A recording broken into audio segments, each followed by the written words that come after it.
എന്താണ് അവസാനം ഈ തീരുമാനം വരുന്നത്? ആ 3 പേരുടെ കാര്യത്തിൽ സിനോജ് പ്രതികരണം തേടൂ. അക്കൗണ്ട് ഹോൾഡർക്ക് ലോൺ, അപ്പോൾ അവർക്ക് EMI ഡെബിറ്റ് ആയത് ഓട്ടോമാറ്റിക് റിവേഴ്സ് ചെയ്തിട്ടുണ്ട് അവർ. അതിൻ്റെ ഡീറ്റെയിൽസ് ആണ് ഇപ്പോൾ അവർ ഹാൻഡ് ഓവർ ചെയ്യുന്നത്. തിരിച്ചിട്ടിരിക്കുന്നു. റൈഹാനത്ത്, റീന, മിനിമോൾ അവരുടെ EMI പിടിച്ചത് തിരിച്ചു കയറ്റിയിട്ടുണ്ട്, തിരിച്ചു കൊടുത്തു. അതിൻ്റെ ഡീറ്റെയിൽസ് ആണ് ഇപ്പോൾ ഇവർ ഹാൻഡ് ഓവർ ചെയ്യുന്നത്. 3 പിടിച്ചിട്ടുള്ളൂ അല്ലേ? 3 പിടിച്ചിട്ടുള്ളൂ. പിടിച്ചെടുത്ത 3 പേരുടെയും പണം തിരിച്ചടച്ചിരിക്കുന്നു. കാർഷിക ലോണുണ്ട്.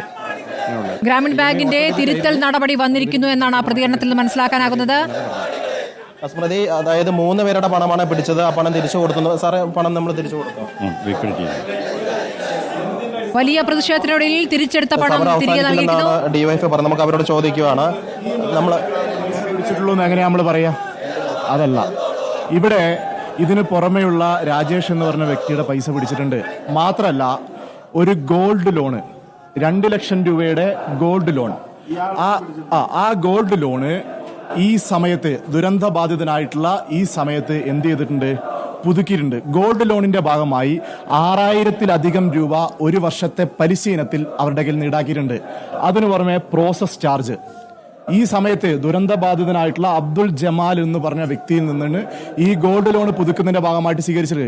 ഞാൻ നേരത്തെ ബാങ്ക് അധികാരിയോട് ചോദിച്ചിരുന്നു, ഈ ഗോൾഡ് ലോൺ പുതുക്കുന്ന സമയത്ത് 2 തരത്തിലുള്ള സമീപനം സ്വീകരിക്കാൻ വേണ്ടി കഴിയുള്ളൂ.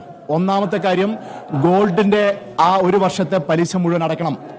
രണ്ടാമത്തേത്, ആ പലിശയും കൂടി മുതലിലേക്ക് കൂട്ടി അത് മുതലായി കണക്കാക്കി പുതുക്കണം. അപ്പം സ്വാഭാവികമായിട്ടും ഈ ആളുകളുടെ കയ്യിൽ നിന്ന് പൈസ സ്വീകരിക്കുന്ന സമീപനം സ്വീകരിച്ചിട്ടുണ്ട്. ഞാൻ ആ ആളുകളായിട്ട് സംസാരിച്ചിരുന്നു, ജമാൽ എന്ന് പറഞ്ഞ വ്യക്തിയുമായിട്ട് സംസാരിച്ചിരുന്നു.